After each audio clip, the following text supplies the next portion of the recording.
Yo, what is going on, guys? It is your boy DuckyTheGamer back again with another video. Now, yesterday, some absolutely huge news dropped regarding Fortnite Mobile and the return of the game to the iOS App Store. If you guys follow me on Twitter, you might even know what I'm talking about because I was tweeting. Things got out of hand really quickly with some of the information that was released yesterday. And so I decided to wait to today to make this video to make sure all the dust had settled. I had all the information for you guys because trust me, what happened yesterday could potentially have huge implications regarding Fortnite Mobile potentially returning to the iOS App Store. So as always, I'm going to give you every bit of information that I have and that, the community has gathered over these last 12 or so hours. And so because of that, I highly recommend you guys watch the entirety of the video. A lot of you guys keep asking me if I have any information regarding Fortnite Mobile. And well, for the first time in quite a while, we have a lot of information to go over. And before we get into that, if you guys want to support me in the Fortnite item shop, you guys can do that by using code Ducky. I've been following this court case for literally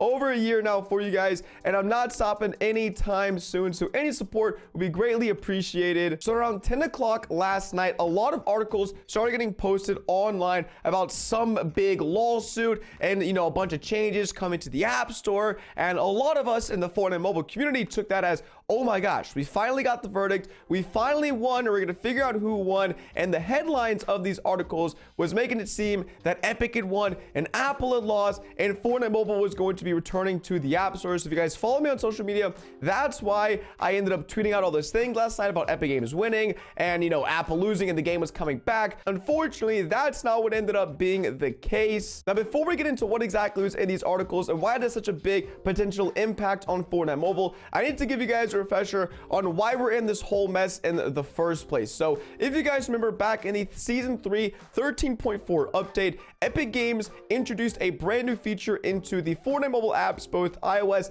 and on Android, and this method was the direct payment system. It's where Fortnite gave you the choice between paying through Apple or paying through Epic Games to buy your V-Bucks. If you decided to pay through Epic Games, you would actually save 20% of your money on V-Bucks when going through this method. You could still pay through Apple using their payment processing system, but this was a big red flag for Apple. It's actually against their terms of service. Apps are not allowed to have their own payment processing system. And so when Epic pushed this update live to Fortnite, Apple was like, yo, this is against our rules. We're going to take down your app off of our App Store. Google Play did the exact same thing. And then, well, Epic Games retaliated, as we all know, with a huge lawsuit. And that's why we're all in this mess, is because of the payment processing system. So that's a key note because that is going to pop up later on in this video. So now that we're all on the same page, what exactly happened last night and why is it so big regarding Fortnite Mobile? Unbeknownst to me and pretty much most of the mobile community, Apple is already fighting another lawsuit regarding something very similar. I'm gonna be honest, I didn't follow this lawsuit. I didn't even know it existed until last night. To give a base summary, it was kind of similar to what Epic Games is doing versus Apple. A group of smaller developers got together and they basically sued Apple. They're pretty much saying that the Apple App Store was too predatory, it was too restrictive, it was too harsh for small developers in terms of getting money and getting revenue and trying to grow their apps. Pretty much what Epic Games is trying to argue as well. And well, last night, some really big things happened with this lawsuit because Apple and the developers actually came to an agreement. So in a lawsuit, you can either wait for the judge to give their answer regarding who won, or the two different people suing each other can come to an agreement called a settlement. And in the settlement, both parties agree to something that they think is fair regarding the lawsuit. So the reason this is so big is that last night, these two groups finally came to an agreement. They had a settlement on the lawsuit. And there is one very specific point in this settlement of the lawsuit that directly relates to the Fortnite Mobile case and why we're all in this mess to begin with. And that was a point made and agreed upon regarding the direct payment system. Now, everything else in this lawsuit kind of doesn't relate to Fortnite Mobile, so I'm not going to go over it. However, I will be leaving links to all of these sources in the description: the Apple Post, their official press release, the Washington Post. If you guys want to go in depth and read all this for yourself, I'll leave links down to it down below in the description. Now, in the official Apple press release, this is the one point that refers to the Fortnite Mobile lawsuit, and it says, to give developers even more flexibility to reach their customers, Apple is also clarifying that developers can use communications such as email to share information about payment methods outside of their iOS app. As always, developers will not pay Apple a commission on any purchases taking place outside of their app or the App Store. Users must consent to the communication and have the right to opt out. So this might seem like a lot of mumbo jumbo. It might not make much sense to you guys, but the very key bit of information here is that Apple is loosening up their restrictions and their regulations regarding other payment processing systems. Now, basically what Epic is trying to do with this lawsuit is they want their own payment processing system in the app, so that you, the consumer, or you, the player, you're given the choice to either pay through Apple and pay more money for V-Bucks, or pay through Epic Games and pay less for V-Bucks. But this change that's coming to the iOS App Store is sort of like a 50-50 win, because Apple isn't allowing developers to do what Epic is trying to do of having users choose an app, but they're saying that developers like Epic Games could email us and be like, hey, you can buy V-Bucks, off of the App Store, pay directly through us and save money. However, Epic Games in the lawsuit clarified that they are never going to sell V-Bucks outside of Fortnite, meaning you're never going to be able to go to epicgames.com and purchase V-Bucks there. You're never, not going to be able to purchase V-Bucks directly within Fortnite. So this kind of removes the possibility